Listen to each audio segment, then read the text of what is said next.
நமஸ்காரம். திருப்பாவை 24ஆம் பாசுரம். கண்ணன் திருவடிகளே சரணம், ஆண்டாள் திருவடிகளே சரணம். அன்று இவ்வுலகம் அளந்தாய் அடி போற்றி, சென்றங்கு தென்னிலங்கை செற்றாய் திரள் போற்றி. பொற்றுச் சகடமுடைத்தாய் புகழ் போற்றி, கன்று குணிலாய் வெறித்தாய் கழல் போற்றி. குன்று குடையாய் எடுத்தாய் குணம் போற்றி, வென்று பகை கெடுக்கும் நின் கையில் வேல் போற்றி. என்றென்றும் உன் சேவகமே எத்திப் பறை கொள்வான், இன்று யாம் வந்தோம் இரங்கேலோர் எம்பாவாய். இந்த பாடலின் பொருள். இந்த பாசுரத்தை நாம் தினமும் திருப்பாவை படிக்கும் பொழுது 2 முறை சொல்ல வேண்டும். இதை போற்றி பாசுரம் என்று சொல்லுவார்கள். இந்த பாசுரத்தில் கண்ணனை எழுப்பும் ஆண்டாள் அவனை புகழ்ந்து பேசுகிறாள். அவள் சொல்கிறாள், அன்று இவ்வுலகம் அளந்தாய் அடி போற்றி. முன்பொரு காலத்தில் மகாபலி, அதாவது மகாபலி இந்த உலகத்தை, மேலுலகத்தை, கீழுலகத்தை, எல்லா உலகங்களையுமே ஆள ஆரம்பித்தான். தேவர்களை அவர்களுடைய தேவலோகத்திலிருந்து விரட்டிவிட்டான். ஸோ தேவர்களுக்காக அந்த உலகத்தை மீட்டு தருவதற்காக மகாபலியிடம் வாமன அவதாரம் எடுத்து, பின்பு அவன் தானமாக வழங்கிய பொழுது 3 அடி மண்ணிற்கு தன்னுடைய வாமன அவதாரத்தை துறந்து விக்ரம அவதாரம் எடுத்து 3 அடியில் இந்த லோகங்கள் சொல்லப்போக வேண்டுமென்றால் 2 அடிகளை வைத்தார். 3வது அடியை அவர் இன்னும் வைக்கவில்லை. இந்த பிரபஞ்சத்தையே அளந்து முடித்தார். அந்த அவதாரத்தை, திருவிக்ரம வாமன அவதாரத்தை குறிப்பிடுகிறாள் ஆண்டாள். மகாபலி இந்த உலகத்தை கைப்பற்றிய காலத்தில் அதை 3 அடிகளால் அளந்து இது உன்னுடையது என்று உணர்த்தியவனே, உன் திருவடிகளுக்கு சரணம் என்று சொல்கிறாள் ஆண்டாள்.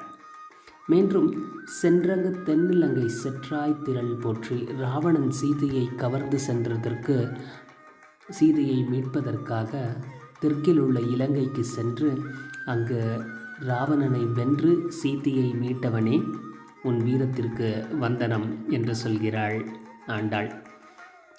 பொற்றுச் சகடமுடைத்தாய் புகழ் போற்றி. சக்கர வடிவில் அசுரன், சகடன் என்ற அசுரன் வந்தான். அவனை ஒரே உதையில் அடித்து வீழ்த்தியவனே, உன் புகழுக்கு வந்தனம் என்று சொல்லுகிறாள் ஆண்டாள். கன்று குணிலாய் எரித்தாய் கடல் போற்றி. கன்று வடிவில் வத்சாசுரன் என்ற ஒரு அசுரன் வந்தபொழுது அவனை தடியாக கருதி அவனை விழாமர வடிவில் வந்த கபிதாசுரன் மீது எரிந்து அழித்தவனே, உன் கால்களுக்கு வீர கடல்களுக்கு மங்களம் உண்டாகட்டும் என்று ஆண்டாள் சொல்கிறாள்.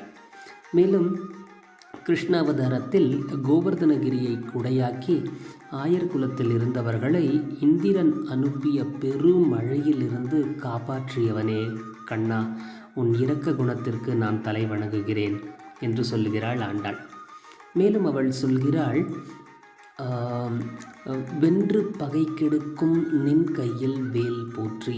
பகைவர்கள் எவ்வளவு பலசாலிகளாக இருந்தாலும் அவர்களை உன் கையில் உள்ள வேலால் அழித்தவனே கண்ணா, உன் வேலாயுதத்திற்கு நான் வணக்கம் சொல்கிறேன் என்று உன் வீர செயல்களை பாடி உன் அருளை பெறுவதற்காக, அதாவது உன்னுடன் பறையை பெறுவதற்காக இப்பொழுது நாங்கள் வந்துள்ளோம்.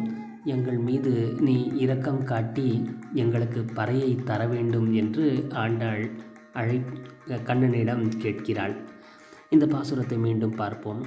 அன்று இவ்வுலகம் அளந்தாய் அடி போற்றி, சென்றங்கு தென்னிலங்கை செற்றாய் திரள் போற்றி. பொற்றுச் சகடமுடைத்தாய் புகழ் போற்றி, கன்று குணிலாய் வெறித்தாய் கடல் போற்றி. குன்று குடையாய் எடுத்தாய் குணம் போற்றி, வென்று பகை கெடுக்கும் நின் கையில் வேல் போற்றி. என்றென்றும் உன் சேவகமே ஏத்தி பறை கொள்வான், இன்று யாம் வந்தோம் இரங்கேலோர் எம்பாவாய். ஆண்டாள் அருளிய இந்த பாசுரத்தை நாம் தினமும் படிப்போம். என்றென்றும் கண்ணனின் சேவகமே ஏத்தி நாமும் பறை கொள்வோம். இந்த பாவை நோன்பை அனுஷ்டிப்போம். கண்ணன் திருவடிகளை சரணடைவோம். கண்ணன் திருவடிகளே சரணம், ஆண்டாள் திருவடிகளே சரணம். ஜெய் ஸ்ரீ கிருஷ்ணா.